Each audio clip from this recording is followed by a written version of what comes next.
So ஒரே டைமில் இந்த 5 பவுல்லையுமே நான் வந்து பெயிண்டிங் பண்ண போகிறேன். எனவே லாஸ்ட் வீடியோவில் சொல்லியிருக்கேன், இந்த part A and part B இது ரெண்டும் வந்து 2:1 அப்படின்ற ரேஷியோவில் மிக்ஸ் பண்ணிவிட்டு இது எல்லாத்துலேயுமே ஊற்றிட்டு அதை செட் ஆகிற வரைக்கும் ஒரு 5 to 6 ஹவர்ஸ் வந்து நம்ம செட் ஆகிறதுக்கு விட்டுட்டு அடுத்து வந்து நான் ஃபஸ்ட் லேயர் பெயிண்டிங் ஸ்டார்ட் பண்ண போகிறேன். ஸோ இது கம்ப்ளீட் ஆன உடனே இதுக்கு வந்து ஒரு பாக்ஸ் ரெடி பண்ணி அதை வந்து நான் சேல்ஸ் பண்ண போகிறேன். முடிஞ்சால் எப்படி சேல்ஸ் பண்ணுறேன், அது சேல்ஸ் ஆகுதா இல்லையா அப்படின்றத வந்து நான் இந்த வீடியோலேயும் நான் உங்களுக்கு ஷேர் பண்ணுறேன். ஓகே, சொன்ன மாதிரி ரெசின் 2:1 அப்படின்ற ரேஷியோவில் வந்து நான் எடுத்துக்கிட்டேன். இது வந்து நல்லா மிக்ஸ் பண்ணிடுவோம். ஓகே, இப்போ ரெசின் நல்லா மிக்ஸ் பண்ணி எடுத்தாச்சு.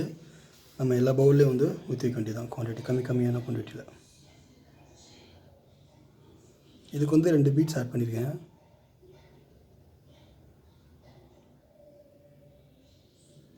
ஓகே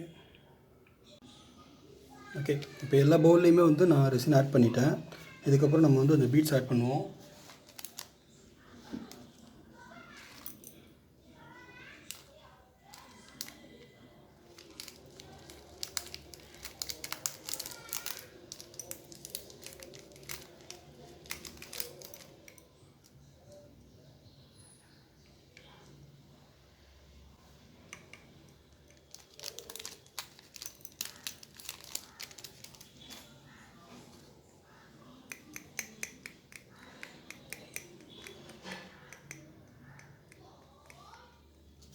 ஓகே, இப்போ வந்து பீட்ஸும் ஆட் பண்ணியாச்சு. இதை வந்து நம்ம செட் ஆகிறதுக்கு ஒரு 5 to 6 ஹவர்ஸ் இல்லைனா 7 ஹவர்ஸ் வரைக்கும் நம்ம அப்படியே வச்சிடலாம், தனியாக தூசி படாத இடத்துல. ஓகே, இப்போது எல்லா பவுலில் ஊற்றின ரெசின் எல்லாமே வந்து செட் ஆகிடுச்சு. பார்த்தீங்கன்னா தெரியும். இப்போ நம்ம பெயிண்டிங் ஸ்டார்ட் பண்ண வேண்டியதுதான்.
ஓகே, ஃபஸ்ட் லேயர் வந்து நான் இப்போ கம்ப்ளீட் பண்ணிட்டேன். ஃபஸ்ட் லேயர் பெயிண்டிங் வந்து கம்ப்ளீட் பண்ணியாச்சு. சேம் அதே மாதிரி 2 ஃபிஷ்ஷு தான் வரைய போகிறேன். எல்லா பவுலுக்கும் கம்ப்ளீட் பண்ணிவிட்டு நான் வீடியோ கால் பண்ணுறேன்.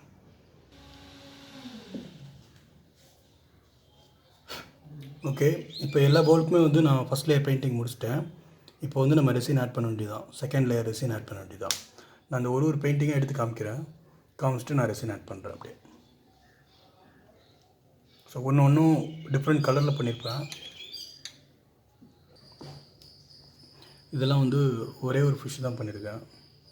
ஸோ ஒன்று பண்ணால் தான் நல்லாயிருக்கும் அப்படின்ற மாதிரி எனக்கு தோணுச்சு, அதனால் ஒன்று பண்ணியிருக்கேன். இது கம்ப்ளீட் ஆனோன்னா எப்படி வருது அப்படின்றத நம்ம பார்ப்போம். ஸோ அடுத்த ப்ராசஸ் என்னன்றது வந்து உங்களுக்கு ஏற்கனவே பழைய வீடியோவில் இருக்கும்.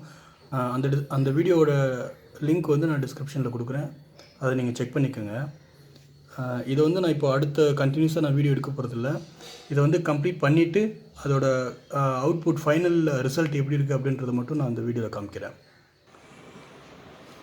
ஓகே, நான் இப்போ வந்து எல்லா பவுல்ஸுமே வந்து நான் பெயிண்டிங் பண்ணி கம்ப்ளீட் பண்ணியாச்சு. ஏற்கனவே பண்ண பவுல்ஸ் வந்து இது 2, இது 1. ஸோ இதையும் சேர்த்து வச்சுருக்கேன். இப்போ மொத்தம் பார்த்திங்கன்னா 3, 6, 7, 8 ஒரு 8 இருக்கும். ஓகேங்களா? இது ஒன்றுமே வந்து டிஃப்ரெண்ட்டான பெயிண்டிங்கில் பண்ணதான், ஏற்கனவே சொன்ன மாதிரி. கரெக்டாக பார்த்தீங்கன்னா தெரியும். நான் க்ளோஸ்அப்பில் காமிக்கிறேன்.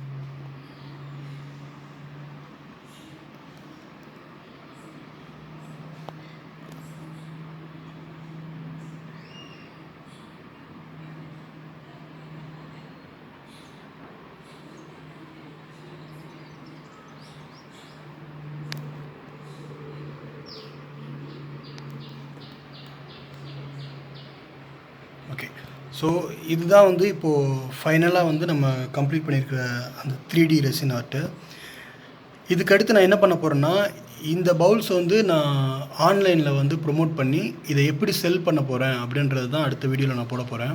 அட்லீஸ்ட் ஒன்று சேல்லானா கூட வந்து அது வந்து நம்மளுக்கு அது என்ன சொல்கிறது, நம்ம அச்சீவ் பண்ணிட்டோம் அப்படின்ற மாதிரி தான் நான் அது